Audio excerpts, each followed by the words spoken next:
Yeah, there's a chance that we get to the end of this and I've done this all completely wrong, but I think I understand.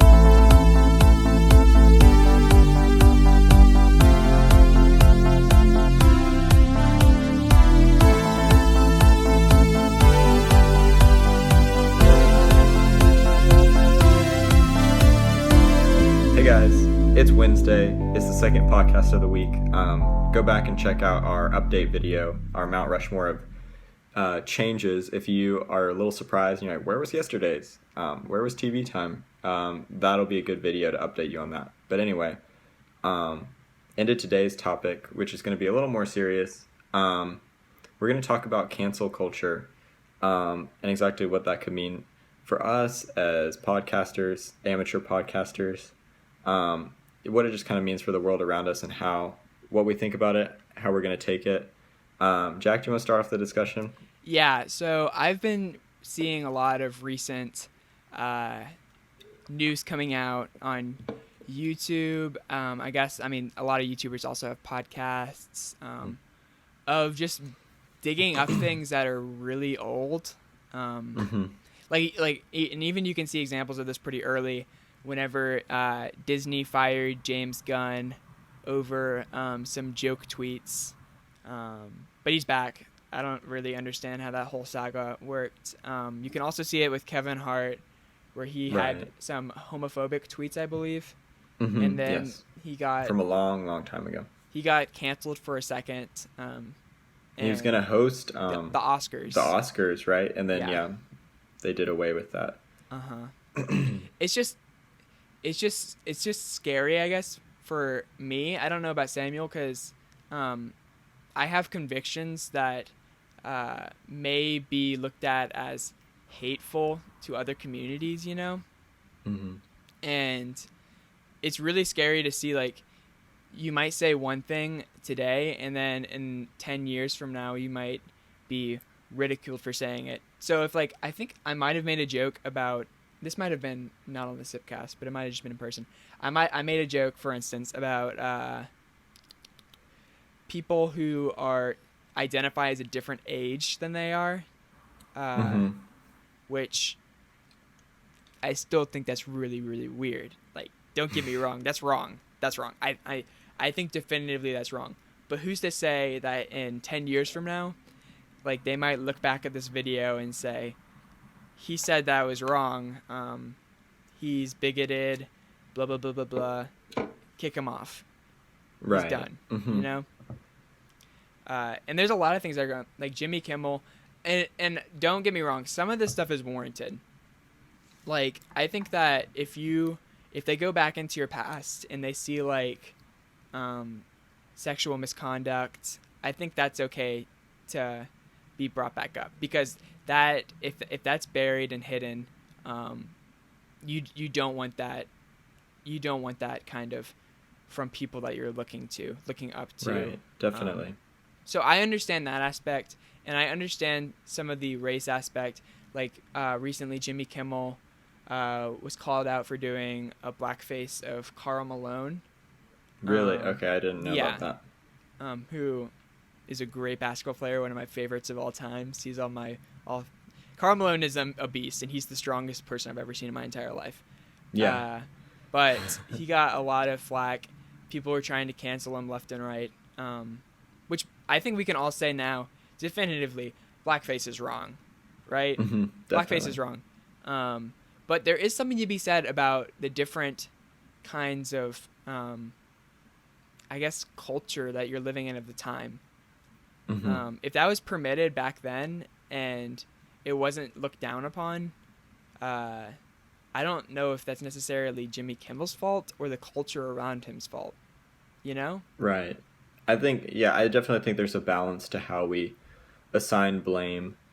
And especially, like, I don't know. The way I try and think about it is, like, not as much when it comes to like you were saying, like sexual misconduct or things that are very blatantly, like, awful.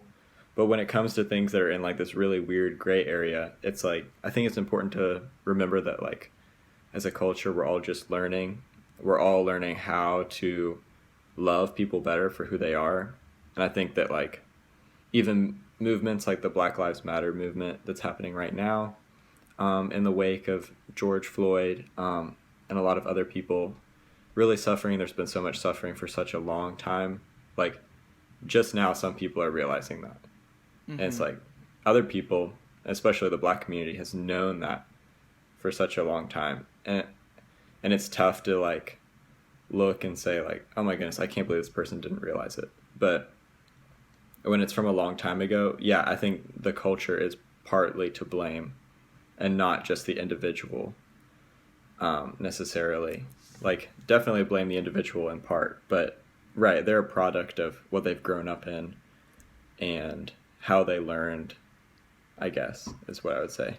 Another thing that I think is really important to mention is that people do change. So if you're digging stuff up from 10, 20 years ago, that I don't think that's fair to judge the person of today with the stuff he did maybe when he was 20 years old, you know? Like, if I'm 40, like, okay, first off, everybody makes mistakes. Like, there's nobody that has a clean slate. Everybody makes mistakes. So if you're going back and digging up the mistakes that people have made and apologized for 20 years ago, maybe they didn't apologize for it, maybe they just tried to make it disappear, but it was 20 years ago, and, like, is that fair to be brought up and judged against the character of the person it is now? Right. Yeah, exactly. It's a different standard almost. You know, and like there are some instances where I think we do need to judge them based on like the current standard. Like you were saying, like with sexual misconduct and stuff. But it is just really difficult to look back and assume that's the same person you're seeing today. Like with Kevin Hart's tweets, like one of the tweet that I remember was like very obviously a joke, and like, yes, it was definitely a hurtful joke, but like he apologized. He obviously regretted it, and he made it very clear, like, I'm not the same person I was then. That was like 10 years ago before I realized that could hurt someone. Yeah, and it's just so important to, remember that people can change. Remember that people grow and people learn how to, I don't know, just like care for others better. And another dimension, if you don't mind me moving the conversation to a little bit of a different area, is just like, I know that there's a real danger kind of in like accusation versus like reality. And just like, it feels sometimes like people just want to cancel something to cancel it. Like, did you see like Burger King got canceled?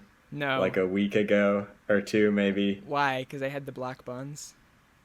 No, it was like for a really random reason, and it wasn't very serious. It was like people were hating on Burger King just for like something they said about like a Taylor Swift song or something. It was like very, very basic, but just like I think there is a time and place for like calling people out on things, and then there's like, okay, now it just seems like the culture is almost like just waiting for something to kind of grab onto and tear apart, just because like that makes some people feel better. And like, I don't know all the details of this, so if I'm wrong, please correct me in the comments. But I know that like recently Justin Bieber was accused of some sexual misconduct, and I'm pretty sure he proved all of it was false. Like he had like very obvious hotel records of like, he was like, I was not in the place where they said I was. But it was just like, you know, that I know it was probably tough for him, you know, and he just kind of said like, that's been my whole career, is like people accusing me of stuff. And that's just a really scary place to be, where it's like you could get accused at any time, and if you aren't as meticulous a bookkeeper as, you know, some other people are, like you could really end up in a weird place where your name is kind of smeared beyond recognition. Yeah, and I will say that going back to like people change, I have very strong, and I know you have very strong Christian convictions too. We're Christians. Don't cancel us. But just seeing that like people do change radically. Like, not saying that it always happens, but people can change radically. Look at the Apostle Paul. Even if you want like a modern day example, you can look to Kanye West, which some people still think might be a little ploy and fake, but I'm going to give him the benefit of the doubt. One thing that I think really is interesting, Samuel, and I would love to hear your take on it without trying Yeah. to. I know this is walking on eggshells. Okay. Very, very, very scary stuff to talk about. I want to bring up Chick-fil-A a few years ago, where I Okay. believe, I don't know his name, the person who's in charge of Chick-fil-A. Is it Truett Cathy? I know Truett Cathy At the used to time, be. at the time it was. He's passed away Oh, at this R.I.P. point, so I don't know. I'm pretty sure it was him by, like, when this all when what you're talking about took place, though. Yeah. So pretty much, they people know Chick-fil-A was founded. People know that it's like it's I'd say it's kind of a semi-Christian organization. It's not an organization. Mhm. Like it was founded on Christian Those principles. values. Yeah. Mm-hmm. They're closed on Sunday. There's a reason they're closed on Sunday, because of the Sabbath, obviously. And then they play light Christian rock music, instrumentals, always there, which also Cookout does, and Cookout has verses on their cups, which is interesting. Shout out to Cookout. Shout out Cookout too. Who knows? But Truett Cathy made a statement. He was asked in an interview what his stance on homosexual marriage was, and he says that he disagreed with it. And then I feel like if that would have happened like now, like Chick-fil-A would be getting so much heat, you know? Mm-hmm. And it did get a lot of heat. It at did. the It did. time. It got like at that time. It still got a lot of heat. People are still boycotting Chick-fil-A because they think it's like a hate restaurant, Mhm. just because of the opinion of one person, you know. Right. And I think it's really interesting to look at, just using that as an example, because I think there are definitive, this is right and this is wrong. As you can see, I think that's very clear in the Black Lives Matter movement. But I think it really is interesting to see how the homosexual community was the minority. They still are the minority, but they were kind of downtrodden, and then they were kind of looked down upon, and they hated how people weren't having an open mind about them. But then whenever they're combated, they immediately attack them because they don't respect their opinion, you know? So there's a really heavy balance of opinions, you know? Mm-hmm. Which I'm sure that there are people out there who see the homosexual marriage as black and white, as I see the Black Lives Matter movement as clear. I'm sure people see that as clear too. But I don't know. I just thought that was really interesting. Yeah, it is interesting, and it's tough to. We're living in a very, like, a space that I'm appreciating, that I think more and more we're giving everybody room to believe what they're going to believe, and like I think that's what our country, America, like encourages. I think that people have a right to believe what they want to believe, and it's like it's a really tough balance, because you need to, there has to be space for everybody's opinions. But I think cancel culture is almost trying to delete that. Right, in a way it can almost attack. It's like, okay, well, everybody kind of has to have the same updated opinion. Mm-hmm. Almost. And I don't really know like what the future holds with that, but yeah, it is kind of scary that like if you haven't had the same sanitized opinion from day one that you've been on the internet, like Kevin Hart and James Gunn, like you get kind of torn to shreds. And that's, I see what you're saying, that like there's a really tough, like it's not leaving a room for opinion. Mm-hmm. Yeah. Well, that's our discussion on cancel culture. A little bit of more a somber, serious today. A little bit more serious. It's gonna be even more serious on Friday. So just a heads up on that. A little bit of a serious cast week. We also we want the podcast to have some meaning too. So definitely, we want to add some new elements. So come back on Friday. We're gonna talk about Karens and how their rants on Facebook directly contradict the meaning of the Black Lives Matter movement.